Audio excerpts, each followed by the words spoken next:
Alright, today we're going to be having a look at the crop tool and looking at how much better Adobe has at improving the crop tool over the years. And firstly we're just going to look at this image that I took up at the Daintree National Park in northern Queensland in Australia, this beautiful rainforest that was there. Alright, so when you open up your image, so I just went File, Open, to open up an image, and then what I'm going to do is usually it defaults to onto your Move tool here, which is on the first thing on your toolbar, and then what we're going to do is we're going to go down to the fourth bar, which is your Crop tool. So you scroll down and then you just click on your Crop tool. Now what that does is that it comes up with basically what I had my presets on. So whatever I used before, it'll come up again, and that's often handy when you're doing a whole batch of images. So you leave it on one setting and then you can redo the same setting again and again. And we're just going to run you through the different options that it allows you to do. So you find those different options up the top bar here. So you can see where your crop tool is here. And if I click on that, it's giving me some options here. So the first thing I could do if I wanted to is I could say I want it cropped by, say, 5 by 3 inch at 300 dpi. And you can see how if I clicked on that, that comes up with width and height. So it says 5 inch here, 3 inch there, 300 dpi. And this is what it looks like on my image here.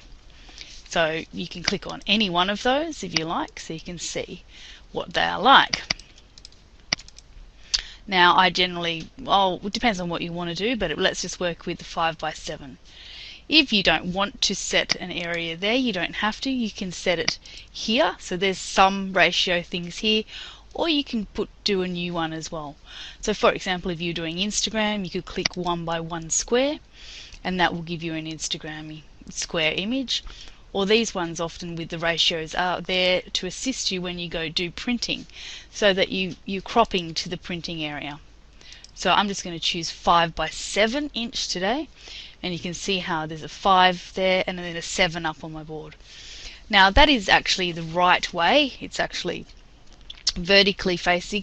If I toggle between those, you can see how then it will move around that. So it'll go from vertical to horizontal 5 by 7 ratio. Now I'm just going to leave it on this ratio here, and you can see how it hasn't taken too much of my image off. So if, for example, I want to then go smaller, it'll keep that ratio for me. So I'm just going to drag that box up and down and let it go, and then I can move my image around that. And where you see red is where it wouldn't have an image. So if you cropped it like that, you wouldn't have the image there. Apart from the new updates with the Adobe Photoshop CC, you can actually, where it fills the auto content, but I'll show you that in another day. This particular Photoshop doesn't have that update, which is usually sitting there. So we're just going to have a look at this. So say I just wanted to crop it, so I'm just getting that looking nice there. And see how it's positioned. So at the moment it's on a rule of thirds grid. So I can move this in and out by holding my mouse, left mouse, holding it down and moving that around. I then let that go and I can move my image around that. If I then wanted to, and obviously it's a similar process to how you use Word, if you wanted to then rotate it around, you can rotate that around and back and forward. So you get the idea, and it's just fun to sort of play with what that does. So at the moment I'm reasonably happy with that, but I'm just going to show you a few of the other tricks in terms of this. So up along here there's a couple of different compositional items that you can use to improve your images. So down here, so this is the rule of thirds, and this is the one that we're looking at the moment, but you don't always have to stick to that. So say just what you should do is just try with any one of those, and say I went to the golden spiral. So you can see here how it's Fibonacci the spiral, which then you can then put your image and design the composition around that. So you can have the main content. It's actually not bad. It sort of sits within that there, and it goes right towards this head here.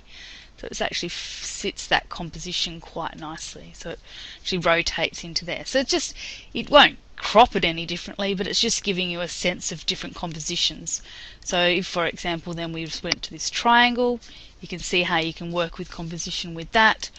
Or if, for example, you did the golden ratio, which is this here, which is looking at your thirds.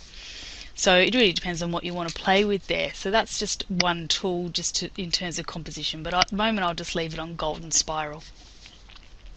You then can come back here, so try this button and just experiment with all the different ones. You can have a look here. So in the past you could click on classic mode, so that would just be typically what you would get in the past, and so you can either choose to have that on or you can choose to have that off. So I'm just at the moment going to click that off. So I do want to show the cropped area, so if you choose not to, you can see how it's not showing the area around what I cropped. It's always good to have a look at that. You can choose to have it auto-centered or not, so you can choose for that to happen. And whether you want a crop shield. Now the crop shield really is, sometimes I like to have it quite stark, so I can set it on custom. So for example, I choose like a grey and I go OK, and then I can choose the opacity here. So see how that's just full grey. So I'm really getting a sense of how it looks compared to what I've left behind. So if I had that down on quite a low percentage, 26% opacity, you can see how you can see through that. So play around with that, play around with what suits you and the image. Or you can just have it where it says match canvas, so then it's going to match what you're looking at there. It's always good to be able to see what the boundaries are and what you can get in terms of your image. Another important part of what Adobe has done is also included the delete cropped pixels. Now if you untick that, it's a really handy tool, because if you do a crop and you have that ticked, it's absolutely 100% cutting that out. So that is a disruptive method which would completely cut your original image if you save it as that.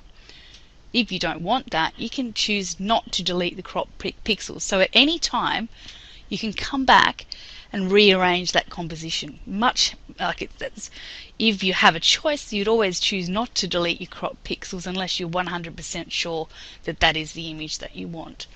So I'm going to leave that off, and when I'm happy with that, I can just press enter to get my crop.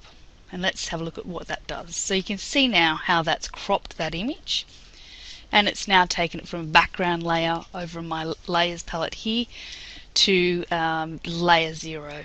Now if I want, because I did not have the box ticked which says delete crop pixels, I will go back up to my move tool, which is the top one, or you press the shortcut V, so you can see how it comes up there, move tool V. You click on that, and now you can see that my cropped area is still, my original area is still there. So for example, I go, oh, I really wish I had a little bit more of that in there. I can move that around a bit. So I can move my picture around. So I'm not completely confined with what my crop was. It's a really, really fantastic tool. So again, you can move that around. It's still staying with that 5:7 ratio. So that is one aspect of crop. So we'll go back to crop again. If you do not like the settings, you can press clear, and that will clear all of those settings in there. So if I press clear, you can start again. This is another tool which they've brought in, which is called straighten. And I want you to have a play with that as well. So if you click on to straighten, so I'm on crop and I'm on straighten. If, for example, I wanted to straighten maybe this here to be much more straighter, what I'm going to do is draw my ruler along that edge,